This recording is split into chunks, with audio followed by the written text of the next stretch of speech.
Une dernière distinction va retenir ici notre attention dans cet enregistrement consacré à l'assiette de l'impôt, c'est la distinction des impôts réels et des impôts personnels que nous avons eu l'occasion d'évoquer très rapidement tout à l'heure dans ces développements. Lorsqu'il crée un impôt, le législateur peut décider que l'impôt tiendra compte uniquement de la matière imposable, de sa nature, de sa quantité, ou bien que seront également pris en considération des éléments, des caractéristiques de la situation personnelle du contribuable. En d'autres termes, on peut choisir de créer un impôt réel qui frappe la matière imposable sans tenir compte de la situation personnelle du contribuable, ou un impôt personnel qui va au contraire tenir compte des caractères de cette situation du contribuable. L'impôt réel, on le comprend bien, se définit donc simplement. C'est l'impôt qui frappe la matière imposable en ignorant le contribuable. En ce qui concerne la définition de l'impôt personnel, plusieurs précisions sont nécessaires. Il peut faire l'objet de deux conceptions, l'une étroite et l'autre large. Premièrement, l'impôt personnel peut désigner un impôt établi sur la personne même du contribuable, c'est-à-dire un impôt qui atteint l'homme en raison de sa seule existence et de sa résidence sur le territoire de l'État. C'était le cas, par exemple, de la taille, impôt bien connu sous l'Ancien Régime et peu populaire. Il y a là l'expression de la forme la plus élémentaire et la plus injuste de l'impôt personnel. L'impôt frappe le contribuable à raison même de sa personne. Dans une approche plus large, l'impôt personnel, c'est celui qui va frapper une matière imposable déterminée, mais qui fera intervenir dans le calcul de l'impôt des éléments attachés à la situation individuelle du contribuable. Dans la mesure où ces éléments peuvent influer sur les facultés contributives du contribuable, eh bien, il en sera tenu compte. Dans cette conception, l'impôt personnel n'apparaît donc pas absolument opposé à l'impôt réel, parce que un impôt personnel est d'abord un impôt réel. Il est d'abord et avant tout assis sur une matière imposable, un bien, un revenu, et il va devenir personnel dans la mesure où la loi prévoit qu'après détermination de la matière imposable, le montant de l'impôt variera en fonction des facultés contributives de l'intéressé. Le droit fiscal moderne manifeste une tendance à la personnalisation de l'impôt pour des raisons de justice fiscale. Il s'agit de faire en sorte que chacun paye l'impôt en fonction de ses capacités contributives. Or, l'impôt réel ne prend en compte que l'importance de la matière imposable de chacun. Au contraire, une réelle justice fiscale consiste à assurer une égalité de sacrifice, et cette égalité de sacrifice peut être atteinte par la prise en compte de la situation personnelle de chaque contribuable, et notamment des charges qui lui sont propres. Un impôt réel sans personnalisation n'y parviendrait pas, sauf à recourir éventuellement à des procédés tels que la progressivité de l'impôt. Les procédés techniques de mise en œuvre de la personnalisation de l'impôt sont nombreux et peuvent éventuellement être combinés. Il peut s'agir d'exemptions à la base, par exemple, tout revenu ne dépassant pas un certain montant est exonéré d'impôt. Il est également possible de pratiquer des abattements ou des déductions sur l'assiette de l'impôt en considérant la situation personnelle de l'intéressé, par exemple en prévoyant un abattement selon le nombre d'enfants à charge. Il est également possible de moduler l'impôt en fonction du type de revenu imposé ou encore de tenir compte de l'âge ou de l'état de santé du contribuable, autant de mesures qui permettent de se rapprocher d'un impôt juste. Nous abordons dans cet enregistrement deux questions essentielles à tout système fiscal, que sont la liquidation de l'impôt et le recouvrement de l'impôt. La liquidation, tout d'abord, il faut dire qu'une fois choisie l'assiette de l'impôt, il faut définir les conditions de sa liquidation. Et dans ce domaine, l'État possède en théorie de nombreuses possibilités, s'agissant aussi bien de l'évaluation de la matière imposable que de la définition du tarif de l'impôt. L'évaluation de la matière imposable, tout d'abord, c'est une question qui doit répondre à deux exigences qui sont a priori contradictoires, l'exactitude d'un côté, la discrétion de l'autre.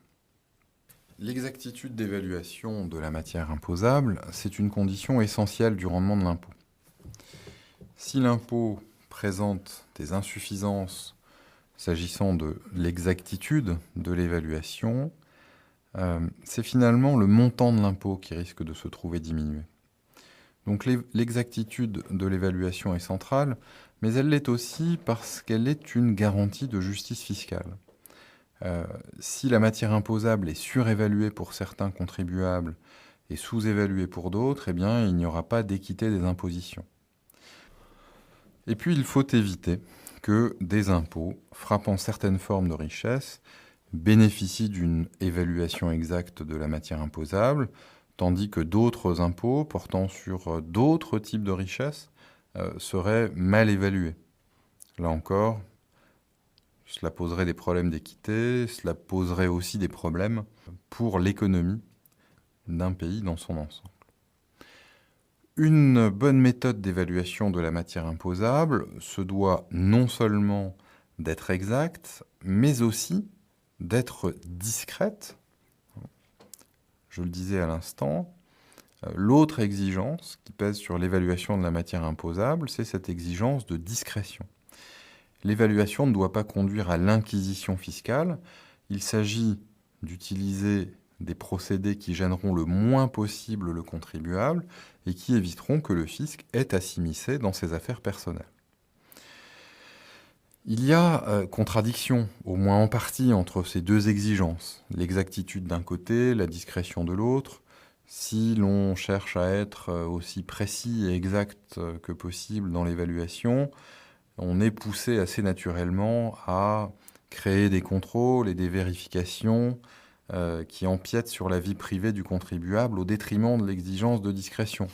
À l'inverse, si l'on privilégie la discrétion, la matière imposable risque d'être évaluée de loin, assez sommairement. Et dans ce cas-là, le degré de précision de l'évaluation de la matière imposable risque de ne pas être très satisfaisant. Le législateur fiscal doit donc choisir un point d'équilibre entre ces deux exigences. Et dans cette recherche, il a la possibilité de solliciter plusieurs techniques d'évaluation. Première technique, l'évaluation directe de la matière imposable. Cette évaluation directe de la matière imposable par l'administration peut d'abord emprunter la voie de la déclaration, qui est une méthode selon laquelle ceux qui connaissent le montant de la matière imposable doivent faire connaître ce chiffre à l'administration fiscale. Il peut s'agir d'un tiers, dans ce cas, une tierce personne qui, en raison de sa situation, est au courant de la situation exacte du contribuable, va déclarer le montant de la matière imposable à l'administration fiscale. Méthode qui présente naturellement de sérieux avantages, puisque le tiers, en principe, n'a aucun intérêt à tromper l'administration fiscale en cherchant à diminuer la valeur à déclarer. Il risque même d'ailleurs des sanctions en cas de fausse déclaration. Et puis, cette méthode présente un autre intérêt, c'est que l'organisation d'une fraude est particulièrement difficile parce que cela veut dire entente entre le contribuable et ce tiers qui déclare à l'administration l'état de la matière imposable.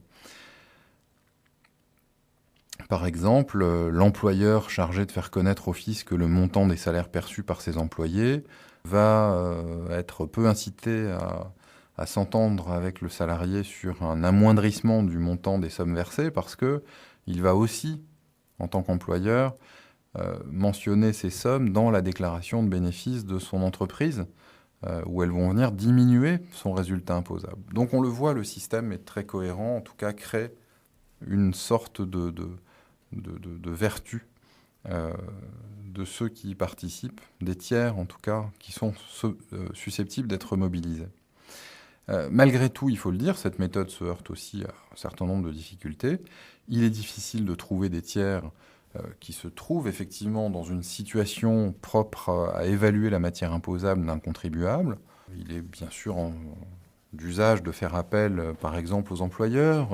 On peut aussi songer aux banquiers, un locataire, ou dans certains cas, l'éditeur aussi peut être une source d'information sur les revenus de l'auteur qui publie chez lui, mais dans un grand nombre de situations, la difficulté est tout à fait réelle. Comment trouver un tiers qui connaisse avec précision la matière imposable d'un contribuable, donc la matière imposable d'une autre personne, particulièrement peu aisée dans le cas des professions indépendantes en particulier. Et dans ces conditions, eh bien, cette technique d'évaluation de la matière imposable peut difficilement être généralisée et elle suscite donc des réserves parce qu'elle présente au fond le risque d'aboutir à la création de deux catégories de contribuables. Ceux qui peuvent dissimuler leur matière imposable au tiers et donc à l'administration fiscale et ceux qui ne le peuvent pas. L'autre forme d'évaluation directe de la matière imposable par voie de déclaration, c'est la déclaration par le contribuable lui-même. La déclaration par le contribuable de sa matière imposable paraît plus séduisante que l'hypothèse précédente, ne serait-ce que parce qu'elle s'éloigne de l'esprit de la déclaration par un tiers dont on a pu dire qu'elle confinait à la délation fiscale. Cette méthode présente un réel intérêt parce que l'évaluation de la matière imposable est faite par le contribuable, qui connaît mieux que quiconque la consistance de sa matière imposable, et en outre, la déclaration par le contribuable rend possible la personnalisation de l'impôt parce que l'intéressé peut aussi donner des détails sur sa situation individuelle, détails qui autrement risqueraient d'échapper au fisc. L'évaluation par le contribuable à l'occasion d'une déclaration va donc permettre d'assurer une réelle exactitude dans l'évaluation et permet aussi une meilleure justice fiscale grâce à la personnalisation de l'impôt qui est ainsi favorisée. Il peut être prévu en outre qu'à la déclaration du contribuable vienne s'ajouter celle d'un tiers à titre complémentaire et afin de recouper, de vérifier donc cette déclaration. Autre possibilité s'agissant de l'évaluation directe de la matière imposable, c'est l'évaluation directe de la matière imposable, cette fois-ci par l'administration fiscale. L'administration peut d'abord procéder à une évaluation dite libre. Dans ce cas-là, elle va avoir la possibilité d'utiliser tout procédé pour évaluer la matière imposable. L'évaluation ne doit pas pour autant être arbitraire, mais l'administration fiscale va ici pouvoir tenir compte de n'importe quel élément d'appréciation pour évaluer le montant de la matière imposable.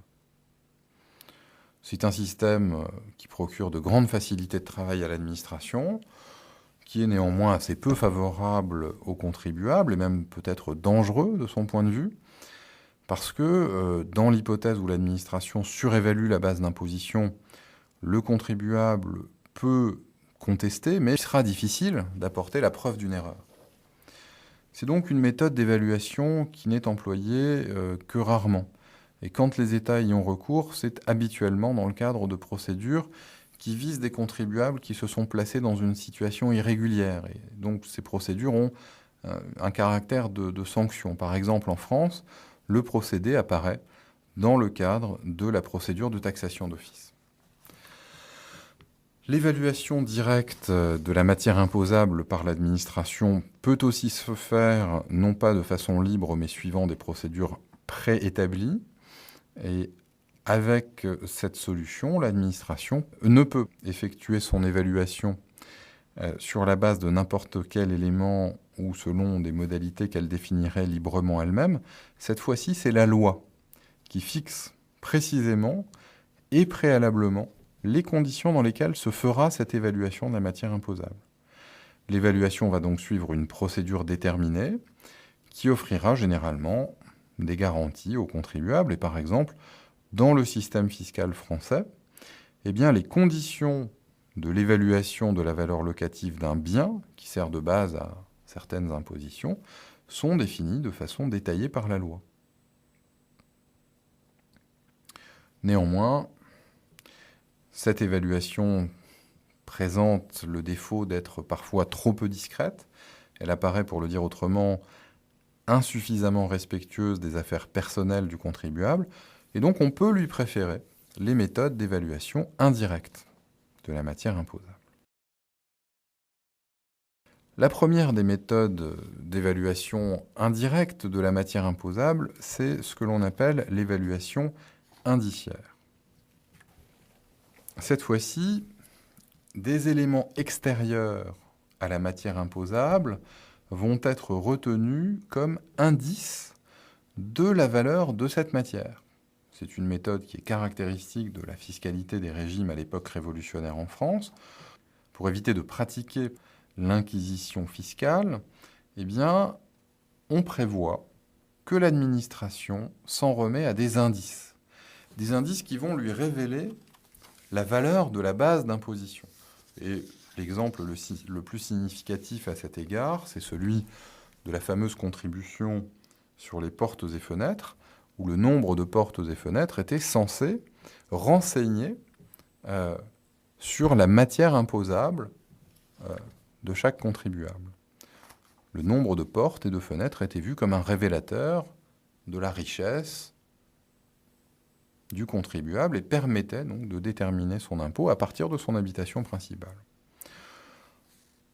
Naturellement, il y a là une technique très peu inquisitoriale qui ménage des libertés, la vie privée du contribuable, mais néanmoins, on ne peut s'empêcher de songer à certains inconvénients.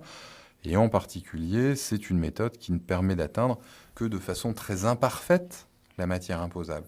Elle revient finalement à asseoir l'impôt sur les apparences, et c'est une façon de procéder qui peut avoir des effets assez peu fiables au fond, parce que la contribution sur les portes et fenêtres, par exemple, a eu pour effet la diminution du nombre d'ouvertures dans les constructions en France, afin de réduire la base d'imposition et donc l'impôt à verser. Finalement, tout ça est assez artificiel et à jouer sur les apparences pour ménager la vie privée, finalement, on aboutit à des comportements, disons, qui troublent ces apparences et qui font perdre son efficacité à l'impôt. Donc l'évaluation indiciaire est une méthode qui est très peu pratiquée, en réalité. On la trouve parfois dans le système fiscal français, mais elle a quand même été largement délaissée. On peut néanmoins signaler quelques hypothèses, comme celle, par exemple, des personnes qui ne sont pas domiciliées fiscalement en France et qui disposent en France d'une habitation. Dans certaines hypothèses, ces personnes peuvent être imposées sur le revenu à partir d'une base d'imposition qui est égale à 3 fois la valeur locative de l'habitation dont elles disposent en France. C'est ce que prévoit l'article 164, grand C, du Code général des impôts, donc à titre d'illustration de la survivance de cette technique. L'évaluation indirecte de la matière imposable, ce peut être aussi l'évaluation forfaitaire. Dans cette perspective, l'administration va renoncer à évaluer le montant exact de la matière imposable et elle se contente d'une évaluation approchée. L'évaluation forfaitaire n'est pas très éloignée de l'évaluation indiciaire, étant donné que dans les deux hypothèses, l'administration renonce à saisir la matière imposable dans son montant exact et se satisfait d'une évaluation approximative. Toutefois, dans le cadre de cette évaluation forfaitaire, l'administration va prendre appui sur un élément attaché à la matière imposable. Autrement dit, elle ne se fonde pas sur des éléments extérieurs à cette matière, mais bien à un élément qui se rattache à la matière imposable. Premier procédé, c'est le procédé du forfait légal. Dans ce cadre, la matière imposable va être appréciée à partir de données fixées par le législateur et étroitement liées à la matière imposable. On va créer une présomption selon laquelle la présence de certains éléments entraîne nécessairement l'existence, la reconnaissance d'une matière imposable. Par exemple, au XIXe siècle, en France, dans le cadre de l'impôt sur le sucre, pour évaluer la matière imposable, c'est-à-dire la quantité de sucre fabriqué par un établissement, il était prévu de se baser sur le nombre de tonnes de betteraves traitées. On retrouve aujourd'hui ce type de méthode dans le droit positif français en matière d'impôt sur le revenu. Le procédé concerne en particulier les bénéfices agricoles, puisque pour évaluer la matière imposable, l'administration fiscale va prendre appui sur un bénéfice moyen à l'hectare déterminé par type de culture, dans des conditions prévues par le Code général des impôts, par la loi. En d'autres termes, cette méthode suppose que sont fixés les éléments collectifs du calcul de la base d'imposition, un bénéfice forfaitaire à l'hectare est fixé pour chaque catégorie d'exploitation, par département ou par région agricole infradépartementale, et la dimension individuelle de l'évaluation va tenir simplement au fait que ce bénéfice forfaitaire à l'hectare sera multiplié par le nombre d'hectares de l'exploitation du contribuable concerné. Autre méthode de l'évaluation forfaitaire, c'est celle du forfait conventionnel. Cette fois-ci, on va retenir une évaluation forfaitaire de la base d'imposition à partir d'un accord entre l'administration fiscale et le contribuable. Par cet accord, qui n'est pas un véritable contrat, l'administration fiscale et le contribuable conviennent de la valeur de la matière imposable, et le forfait, donc ici, est individuel. En d'autres termes, à la différence du cas précédent, il ne fait pas appel à la fixation d'éléments collectifs. Le contribuable fournit de nombreux éléments détaillés sur sa situation propre, et l'ensemble de ces éléments va être utilisé par l'administration pour fixer le forfait et les sommes à payer. Donc, l'évaluation de la matière imposable reste forfaitaire, mais elle est moins approximative, puisque le forfait conventionnel se caractérise par le fait qu'il résulte d'une discussion entre le contribuable et l'administration à partir d'éléments fournis par le contribuable, discussion libre qui s'ouvre entre les deux parties, et le contribuable se voit notifier un forfait temporaire, puisque l'accord passé entre le contribuable et l'administration n'est valable que pour une période déterminée. C'est un système avantageux pour le Trésor, parce qu'il peut compter sur un certain montant d'imposition pendant une période déterminée. Et pour le contribuable, l'intérêt de ce système provient du fait que pendant une certaine période, le fisc ne pourra pas majorer son imposition en faisant valoir que la matière imposable a augmenté. L'impôt est stable, même si la situation du contribuable varie à la hausse ou à la baisse. Nous abordons une section 2 dans ce chapitre consacrée au tarif de l'impôt. Le choix du tarif de l'impôt soulève plusieurs questions auxquelles le législateur devra répondre. Faut-il opter pour un impôt spécifique ou un impôt ad valorem ? Faut-il choisir un impôt de répartition ou plutôt un impôt de quotité ? Est-ce qu'un impôt progressif est préférable à un impôt proportionnel ? La première question, c'est donc celle du choix entre l'impôt spécifique et l'impôt ad valorem.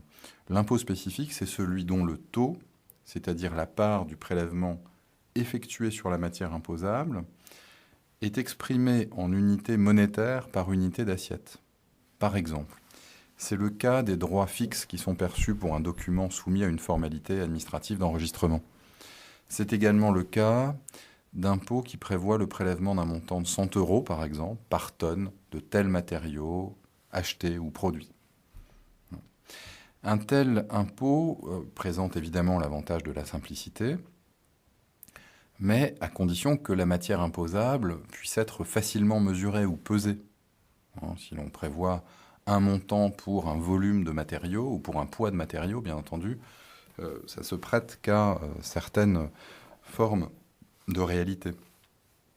Cependant, toutes les formes de richesse ne s'y prêtent pas, et c'est une première limite de cet impôt spécifique. Par ailleurs, l'impôt spécifique, c'est une forme d'imposition qui manque de souplesse et d'élasticité. C'est-à-dire qu'il n'augmente pas quand le prix des biens qui constituent la matière imposable augmente. Si l'on prévoit effectivement 100 € par tonne de matériaux X produits, alors c'est l'augmentation de la production qui va déterminer le montant de l'impôt, mais certainement pas le fait que, pour des raisons économiques, le matériau produit a pris de la valeur. Et donc, dans ce type d'hypothèse, pour obtenir un gain de recettes en rapport ou compte tenu de l'augmentation de la valeur des biens qui forment la matière imposable, il faut au législateur intervenir et augmenter le taux, ce qui rend, disons, ses intentions plus visibles et l'efficacité, la souplesse du dispositif, évidemment moins évidente. Et en raison de ces faiblesses, ce type d'impôt a été à peu près abandonné, en particulier en France. On lui préfère généralement une autre forme d'impôt, l'impôt ad valorem. Parce que dans le cadre de cet impôt ad valorem, il est employé un taux exprimé en pourcentage de l'assiette, et donc le montant de l'impôt à acquitter sera par exemple égal à 10% de la valeur du bien transmis par une personne à une autre, par application du taux à la valeur du bien. Donc on comprend bien que cette fois-ci, le gain peut être immédiat du point de vue du trésor public en fonction de l'augmentation de la valeur du bien. On échappe finalement aux limites que présente l'impôt spécifique qui vient d'être mentionné en ayant recours à cet impôt ad valorem. Une autre option s'agissant du tarif de l'impôt s'ouvre au législateur, c'est cette faculté ou ce choix entre impôt de répartition ou bien impôt de quotité. De quoi s'agit-il ? Eh bien, il convient de présenter au fond chacune de ces modalités pour en saisir l'intérêt et les limites.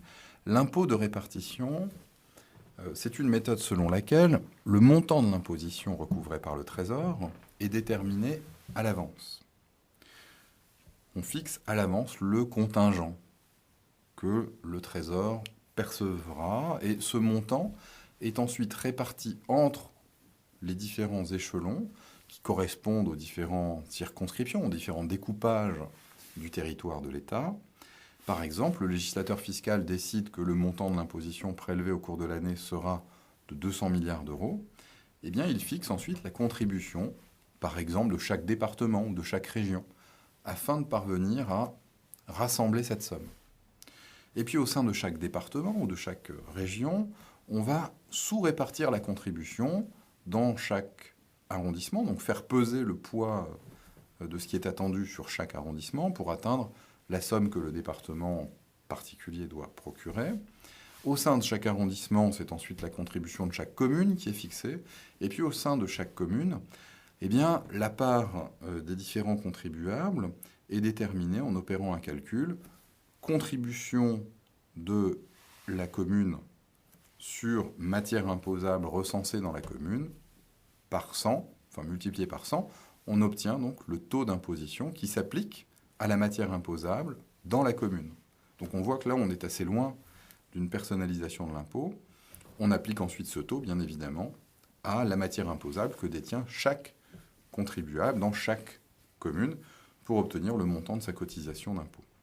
Donc là, on pourrait dire que c'est un système, disons, top-down, où à partir du montant de l'impôt attendu, au niveau national, on détermine le taux de l'impôt pour chaque contribuable à travers toutes ces déclinaisons. L'avantage de ce système, évidemment, c'est que l'État est assuré du rendement de l'impôt. Le contingent fixé sera évidemment atteint, puisqu'en définitive, le taux qui va être fixé à l'échelle de chaque région, département, commune, etc., c'est celui qui va permettre d'atteindre le montant qui est attendu.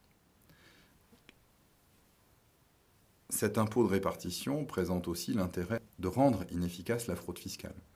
Dans une commune, si une partie de la matière imposable est dissimulée par certains, eh bien, cette dissimulation va se traduire simplement par le fait qu'on va hisser un peu plus haut le niveau du taux de l'impôt pour que la commune parvienne tout de même à satisfaire aux attentes de l'État, c'est-à-dire à ce que, effectivement, les contribuables rassemblés dans cette commune atteignent, à travers leur cotisation d'impôt, le montant de contribution attendu à cette échelle. Donc la fraude ne pénalise pas le Trésor, elle pénalise plutôt les autres contribuables que le fraudeur. Donc on voit que, à cet égard, il y a aussi une raideur ou une difficulté de ce système. Et ce système de l'impôt de répartition présente encore plusieurs inconvénients. Il manque d'élasticité, au sens où il ne suit pas suffisamment l'évolution de la matière imposable. Et puis si l'on veut augmenter le produit de l'impôt, cela veut dire qu'il faut nécessairement augmenter le contingent national, le montant attendu au niveau national. Et d'un point de vue pratique, ça n'est pas très différent, si l'on veut, d'une augmentation directe du taux de l'impôt, mais dans un système d'impôt de répartition, les contribuables vont subir l'augmentation de façon collective. L'augmentation est observable au niveau du département, au niveau de l'arrondissement, au niveau de la commune. Et le département, la commune peuvent alors servir de point d'appui à une contestation collective de l'impôt.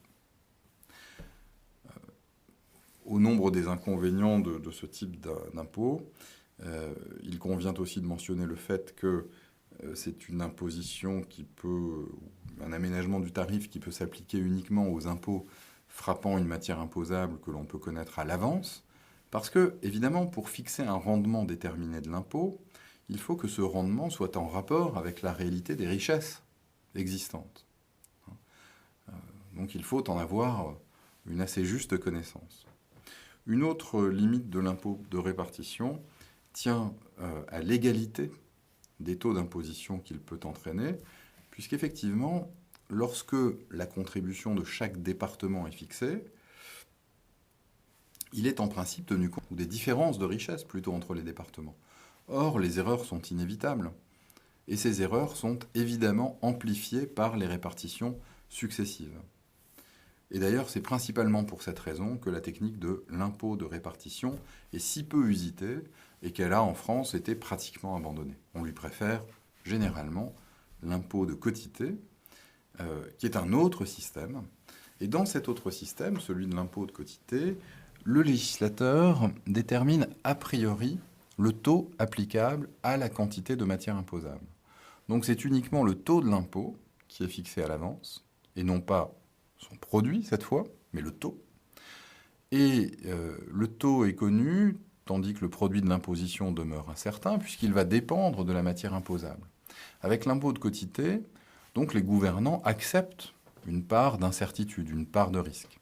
La matière imposable qu'ils ont estimée pour l'année à venir, lorsqu'ils ont fixé le taux d'imposition, peut s'avérer finalement plus faible que prévu pour des raisons de circonstances économiques, politiques ou autres.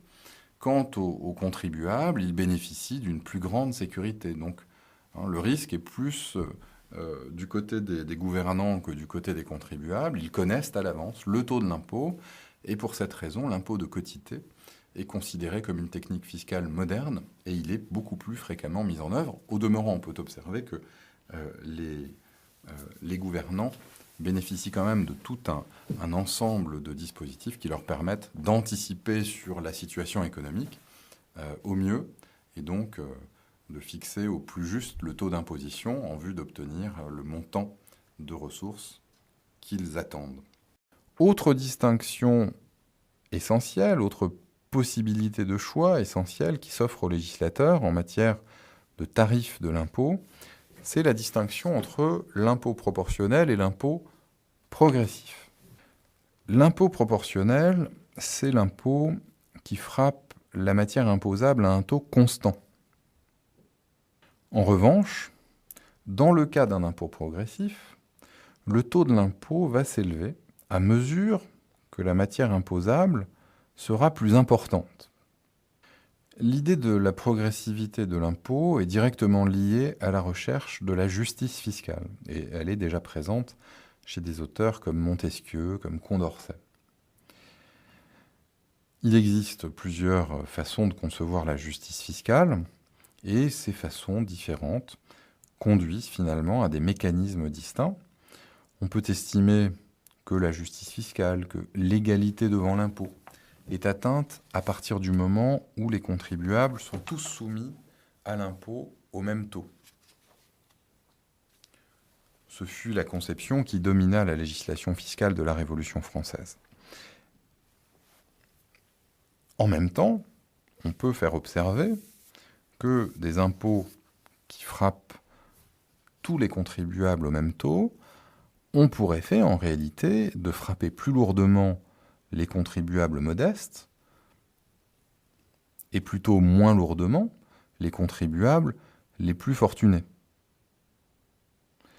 Autrement dit, l'impôt proportionnel n'assure pas finalement une égalité de sacrifice chez les contribuables. Il ne tient pas compte de la capacité contributive de chaque contribuable. Tous subissent le même taux.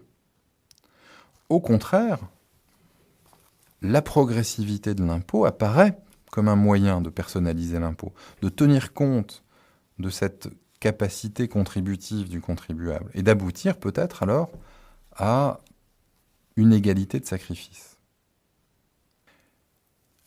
La progressivité de l'impôt peut donc introduire de la justice fiscale dans un système dominé par les impôts proportionnels, et elle trouve aussi sa justification dans un argument de rentabilité.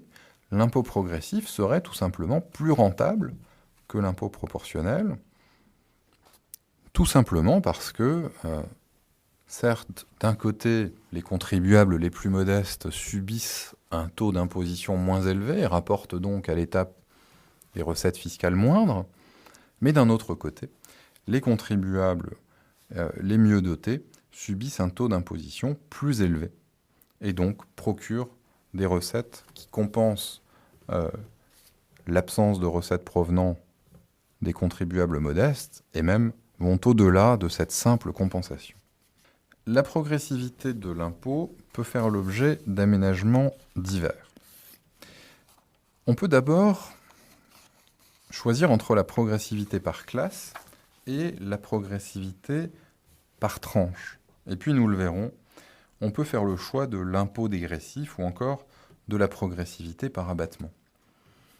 Dans un système de progressivité par classe, la matière imposable est taxée selon un barème qui comporte plusieurs classes. À chacune de ces classes correspond un taux d'imposition particulier qui augmente à mesure que la classe renvoie à une part de matière imposable plus élevée. Pour se situer, disons, dans le domaine de l'imposition du revenu, à titre d'exemple, on peut dire qu'on peut imaginer un barème par classe dans lequel, entre 0 et 10 000 euros, le taux est de 10%, entre 10 000 et 30 000 de 20%, entre 30 000 et 55 000, 30%, et au-delà, 40%. Si la matière imposable se situe à 40 000, le taux qui va frapper l'ensemble de la matière imposable, c'est 30%. On comprend bien, à ce moment-là, qu'il s'agit d'une progressivité assez brutale. Non seulement parce que donc c'est l'ensemble du revenu qui est frappé par le taux de la classe considérée, de la classe à laquelle correspond la matière imposable, mais en outre, et surtout parce que cela signifie que si l'on voit sa matière imposable augmenter ne serait-ce que d'1 euro, ce qui vous situe dans la classe supérieure, alors c'est l'ensemble de la matière imposable qui se voit frapper du taux de cette classe plus élevée. Cela peut dissuader les contribuables de s'enrichir, cela peut aussi encourager la fraude fiscale. On peut donc préférer la progressivité par tranche, progressivité dans laquelle on retrouve le même barème que tout à l'heure, et où simplement, cette fois-ci, la matière imposable se divise. C'est-à-dire que la matière imposable va être répartie par fractions relevant chacune d'une tranche. Si par exemple, on reprend l'exemple d'une matière imposable de 40 000 euros, avec le barème évoqué tout à l'heure, la première tranche, cette fois-ci on parle de tranche, se situe entre 0 et 10 000, ce sont les 10 000 premiers euros. Ensuite, les 20 000 euros suivants, ceux qui se situent entre 10 000 et 30 000, relèvent de la tranche suivante. Et puis, les 10 000 euros suivants, ceux qui se situent dans la tranche entre 30 000 et 55 000, donc les 10 000 euros suivants, ceux qui se situent entre 30 000 et 40 000, relèvent de cette tranche. Et fort logiquement, chaque fraction de la matière imposable relevant de chacune des tranches se voit appliquer le taux de cette tranche. Si bien que la progressivité de l'imposition est beaucoup plus douce et que l'on ne risque pas de subir les mêmes conséquences lorsque sa matière imposable augmente et vous fait relever pour une part de la tranche supérieure, puisque ce qui va subir le taux de la tranche supérieure, c'est simplement ce qui dépasse dans cette tranche supérieure. Je vous renvoie ici, pour un exemple chiffré au document qui accompagne ce cours enregistré. La progressivité peut être aménagée d'une autre façon à travers ce que l'on appelle l'impôt dégressif. Je précise d'emblée qu'il ne faut pas confondre impôt dégressif et impôt régressif. L'impôt régressif, c'est une forme d'imposition particulièrement injuste où le taux de l'impôt diminue au fur et à mesure que la quantité de matière imposable augmente. On perçoit immédiatement l'injustice d'un tel système, qui est à l'opposé de l'idée même de progressivité. L'impôt régressif, c'est donc l'opposé de la progressivité. L'impôt dégressif, au contraire, c'est une forme de progressivité de l'impôt. C'est une technique qui permet de masquer la progressivité qui est jugée parfois trop agressive. Au lieu de souligner que plus la matière imposable augmente, plus le taux d'imposition s'accroît, l'impôt dégressif permet de mettre l'accent sur un autre fait. Plus la matière imposable est réduite, plus le taux de l'impôt est faible. Et pour y parvenir, on instaure un impôt proportionnel et simultanément, il est prévu que des taux réduits s'appliquent lors de l'imposition des contribuables les plus modestes. Donc fondamentalement, l'effet est le même.